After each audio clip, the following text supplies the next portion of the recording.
ಆತ್ಮೀಯ ಸ್ನೇಹಿತರೆ, ತಮ್ಮೆಲ್ಲರಿಗೂ ಕೂಡ ನಿಮ್ಮದೇ ಆಗಿರತಕ್ಕಂಥ ಯೂಟ್ಯೂಬ್ ಚಾನಲ್ ಸ್ಟಡಿ ವಿತ್ ಪರಶುರಾಮ್ಗೆ ಸ್ವಾಗತವನ್ನು ಕೋರ್ತೀನಿ. ಇಂದು 8ನೇ ತರಗತಿಯ SA1ನ ಮಾಡೆಲ್ ಕ್ವಶನ್ ಪೇಪರ್ನ ನಿಮಗೆ ಪೋಸ್ಟ್ ಮಾಡ್ತಾ ಇದ್ದೀನಿ. ಸೊ ಮುಂದೆ ಬರ್ತಕ್ಕಂಥ ವಿಡಿಯೋಗಳಲ್ಲಿ ಎಲ್ಲ ವಿಷಯಗಳಲ್ಲಿ ಕೂಡ ಇದೇ ಥರ ನಿಮ್ಮ SA1 ಅಂದರೆ ಅರ್ಧ ವಾರ್ಷಿಕ ಪರೀಕ್ಷೆ ಪ್ರಶ್ನೆ ಪತ್ರಿಕೆಗಳನ್ನು ಮಾದರಿಯಾಗಿ ಹಾಕ್ತೀವಿ.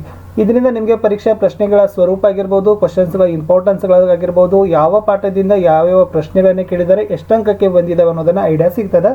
ವೆರಿ ಇಂಪಾರ್ಟೆಂಟ್ ಕ್ವಶನ್ಸ್ ಇದ್ದಾವೆ. ನಿಮಗೆ ಉತ್ತರಗಳು ಬೇಕಂದರೆ ನೆಕ್ಸ್ಟ್ ವಿಡಿಯೋದಲ್ಲಿ ನಾನು ಹಾಕ್ತೀನಿ. ಮತ್ತು ಯಾವ ವಿಷಯದ ನಿಮಗೆ ಕ್ವಶನ್ ಪೇಪರ್ ಬೇಕು ಅನ್ನೋದನ್ನು ಕಮೆಂಟಲ್ಲಿ ಫಸ್ಟಾಗಿ ಪಿನ್ ಮಾಡಿದರೆ ಖಂಡಿತವಾಗಿ ಹಾಕ್ತೀನಿ ಅಂತ ಹೇಳ್ತಾ, ಆಲ್ರೆಡಿ ಹಿಂದಿಯಲ್ಲಿ ಅರ್ಧ ವಾರ್ಷಿಕ ಪರೀಕ್ಷೆಗೆ ಆಗ್ತಕ್ಕಂಥ 8 ಪಾಠಗಳ ಕ್ವಶನ್ ಆನ್ಸರ್ಸ್ಗಳನ್ನು ನಾನು ಹಾಕಿದ್ದೀನಿ. ಅದನ್ನು ನೋಡದೇ ಇದ್ದರೆ ವಿಡಿಯೋದ ಡಿಸ್ಕ್ರಿಪ್ಷನ್ ಬಾಕ್ಸ್ನಲ್ಲಿ 8ನೇ ತರಗತಿ ಹಿಂದಿ ಪ್ರಶ್ನೋತ್ತರ ಅಂತ ಒಂದು ಪ್ಲೇಲಿಸ್ಟ್ ಲಿಂಕ್ನೇ ಇದೆ, ಅದನ್ನು ಒತ್ತಿ ನೋಡಿ ಅಂತ ಹೇಳ್ತಾ 8th SA1 ಅರ್ಧ ವಾರ್ಷಿಕ ಪರೀಕ್ಷೆ ಹಿಂದಿಯಲ್ಲಿ ಕ್ವಶನ್ ಪೇಪರನ್ನು ನೋಡುವ.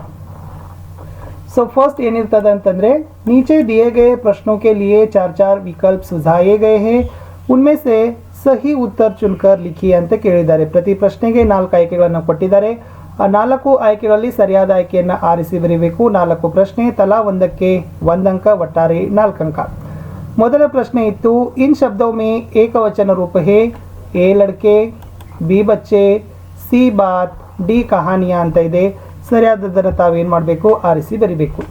ಸೊ ಅದರಲ್ಲಿ ಏಕವಚನ ರೂಪ ಅಂತ ಕೇಳಿದರೆ ಬಾತ್ ಅಂತಕ್ಕಂಥದ್ದು ಏಕವಚನ ಆಗ್ತದೆ. ಇನ್ನು ಇನ್ ಶಬ್ದೋ ಮೇ ಸ್ತ್ರೀಲಿಂಗ ಶಬ್ದ ಹೇ ಅಂತ ಕೇಳಿದರೆ ಯಾವುದು ಸ್ತ್ರೀಲಿಂಗ ಪದ ಇದೆ? ಆಪ್ಷನಲ್ಲಿ ಇದೆ, ಮೋರ್ ಇದೆ, ಬಿ ರಾಜ, ಸಿ ಭಾಯಿ, ಡಿ ಮಾಲ್ಕಿನ್. ಸೊ ಡಿ ಮಾಲ್ಕಿನ್ ಅಂತಕ್ಕಂಥದ್ದು ಸ್ತ್ರೀಲಿಂಗ ಇದೆ. ಸೊ ಮೊದಲ 3 ಎಲ್ಲ ಪುಲ್ಲಿಂಗನೇ ಇದ್ದಾವೆ. ಗಲತ್ ಶಬ್ದ ಕಾ ವಿಲೋಮಾರ್ಥಕ್ ಶಬ್ದ ಹೇ. ವಿಲೋಮಾರ್ಥಕ್ ಅಂದರೆ ವಿರುದ್ಧಾರ್ಥಕ ಪದ. ಎ ಸವಾಲ್, ಬಿ ಸಹಿ, ಸಿ ಜವಾಬ್, ಡಿ ಸಚ್. ಗಲತ್ ಏನಾಗ್ತದಪ್ಪ ಅಂದರೆ ಬಿ ಸಹಿ ಅಂತಕ್ಕಂಥದ್ದು ಆಗ್ತದೆ. 4ನೇ ಪ್ರಶ್ನೆ ಇತ್ತು, ಸೀಖ್ನಾ ಶಬ್ದಕ ಪ್ರಥಮ ಪ್ರೇರಣಾರ್ಥಕ ರೂಪ ಹೇ. ಎ ಸಿಖಾನಾ, ಬಿ ಸೀಖ್, ಸಿ ಸಿಖ್ವಾನಾ, ಡಿ ಸಿಖ್ನಾ ಅಂತ ಇದೆ.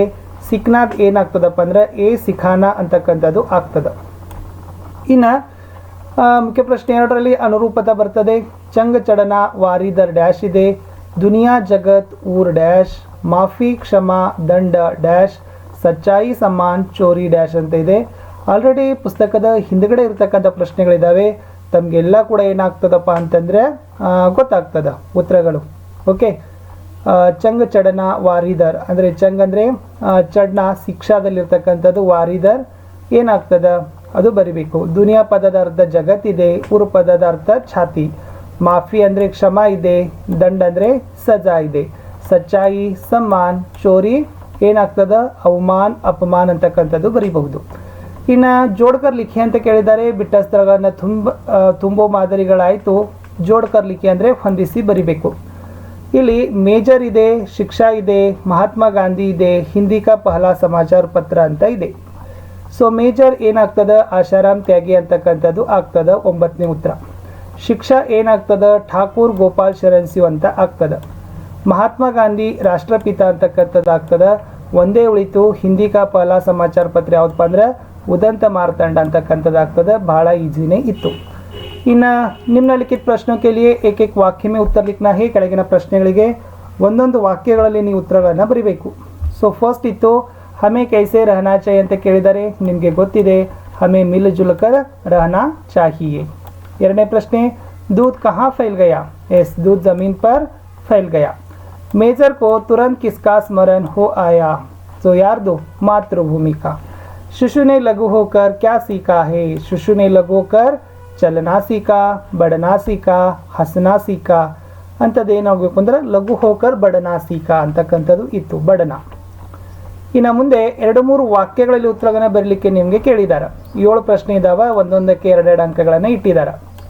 ಇಲ್ಲಿ 19ನೇ ಪ್ರಶ್ನೆ ಇತ್ತು, ಏಕ ರಹೇ ಸದ್ಭಾವ ರಖೆ ಹಮ್, ಇಸ್ ಪರ್ ಆಪ್ ಕ್ಯಾ ಸೋಚ್ತೆ ಹೈ ಅಂತ ಇದೆ. 18ನೇ ಪ್ರಶ್ನೆ, ಭೋಲು ಕ್ಯೂ घबरा गया. 19 अमृतसर के अस्पताल में मेजर के अंतिम शब्द क्या थे? 20ನೇ ಪ್ರಶ್ನೆ, पानी कैसे बरसता है, नदियाँ कैसे बहती है. 21 पिता से गांधी जी के माफ़ी मांगने का प्रसंग का वर्णन कीजिए. 22 समाचार पत्र में कौन कौन से विषय होते हैं. 23 ಇತ್ತು, ಬಂದರ್ ಬಾಂಡ್ ಪಾಠ से आपको क्या सीख मिलता है ಅಂತ ಇದೆ. ವೆರಿ ಇಂಪಾರ್ಟೆಂಟ್ ಇತ್ತು. ಸೊ ಇಷ್ಟು 7 ಪ್ರಶ್ನೆಗಳು, ಒಂದೊಂದಕ್ಕೆ 2 ಅಂಕ. ಇನ್ನು 3 ಅಂಕದಲ್ಲಿನೂ ಕೂಡ 2 ಪ್ರಶ್ನೆಗಳನ್ನು ಕೊಟ್ಟಿದ್ದಾರೆ. ಸೊ ಫಸ್ಟ್ ಇತ್ತು 3 ಅಂಕದಲ್ಲಿ ಪದ್ಯವನ್ನು ಪೂರ್ಣ ಮಾಡಬೇಕು. ಸಚ ಬೋಲೆದಿಂದ ಹಿಡಿದು ಕೋ ಬಿಸರಾಯ ತಕ ಚೆನ್ನಾಗಿ 4 ಸಾಲುಗಳನ್ನು ಬರೆದ್ರೆ 3 ಅಂಕ ಕೊಡ್ತಾರೆ. ಅಷ್ಟೇ ಅಲ್ಲದೆ ಇಲ್ಲೊಂದು ಗದ್ಯದ 3 ಸಾಲುಗಳನ್ನು ಕೊಟ್ಟಿದ್ದಾರೆ. ಆ ಗದ್ಯದ 3 ಸಾಲುಗಳನ್ನು ಸಹಿತ ನೀವೇನು ಮಾಡಬೇಕಪ್ಪ ಅಂದರೆ ಕನ್ನಡದಲ್ಲೋ ಅಥವಾ ಇಂಗ್ಲೀಷ್ನಲ್ಲೋ ಅನುವಾದವನ್ನು ಮಾಡಿದರೆ ಅದಕ್ಕೂ ಕೂಡ ಪ್ರತಿ ಸಾಲಿಗೂ ಕೂಡ 1 ಅಂಕದಂತೆ 3 ಅಂಕ ಇದ್ದಾವೆ. ಸಾಲುಗಳಿತ್ತು.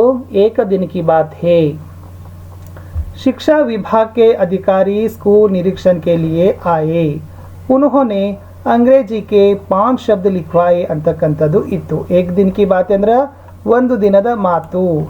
ಶಿಕ್ಷಾ ವಿಭಾಗ के अधिकारी स्कूल निरीक्षण के लिए आए.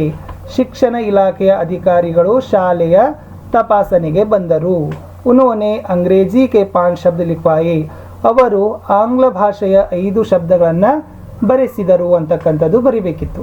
ಇನ್ನು ಲಾಸ್ಟ್ ಇದೆ ಪ್ರಶ್ನೆ. 4 दिन की छुट्टी मांगते हुए अपने विद्यालय के कक्षा अध्यापक को पत्र लिखिए. ನೋಡಿ ಏನಿದೆ 4 ದಿನ ಅಂತ ಇದೆ. ಓಕೆ, ಕಾರಣ ಇಲ್ಲ ಇಲ್ಲಿ. ಓಕೆ, ಸೊ ಯಾರಿಗೆ ಬರಿ ಅಂತ ಕೇಳಿದ್ದಾರೆ? ಕಕ್ಷಾ ಅಧ್ಯಾಪಕ ಅಂತ ಕೇಳಿದ್ದಾರೆ. ಸೊ ಇನ್ ಕೇಸ್ ನಿಮಗೆ ಕಾರಣ ಕೊಟ್ಟಿದ್ರೆ ಅದನ್ನು ಹಾಕಬೇಕಿತ್ತು. But it's a very easy. ನಿಮ್ಮ ತರಗತಿ ಶಿಕ್ಷಕರಿಗೆ 4 ದಿನಗಳ ರಜೆಯನ್ನು ಕೋರಿ ಪತ್ರಗಳನ್ನು ಬರೆದ್ರೆ ಸೊ ನಿಮಗೆ ಎಷ್ಟು ಅಂಕ ಸಿಗ್ತದೆ? 4 ಅಂಕ ಸಿಗ್ತದೆ.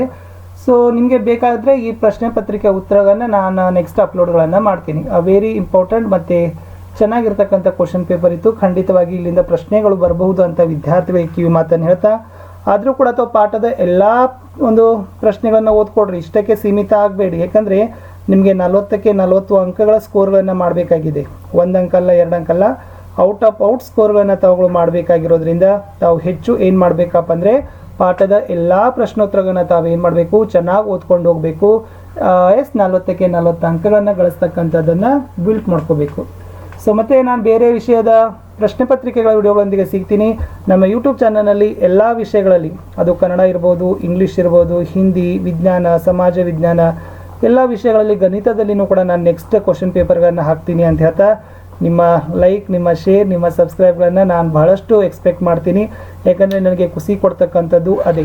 ನೀವೆಷ್ಟು ಲೈಕ್ ಮಾಡ್ತೀರಿ, ನೀವೆಷ್ಟು ಶೇರ್ ಮಾಡ್ತೀರಿ ಅನ್ನೋ ವಿಷಯವನ್ನು ನೋಡಿ ನನಗೆ ಖುಷಿ ಆಗ್ತದೆ ಅಂತ ಹೇಳ್ತಾ, ಸಿಗುವ ಹೊಸ ವಿಡಿಯೋದಲ್ಲಿ. ಅಲ್ಲಿಯವರೆಗೂ ಟೇಕ್ ಕೇರ್. ಬಾಯ್.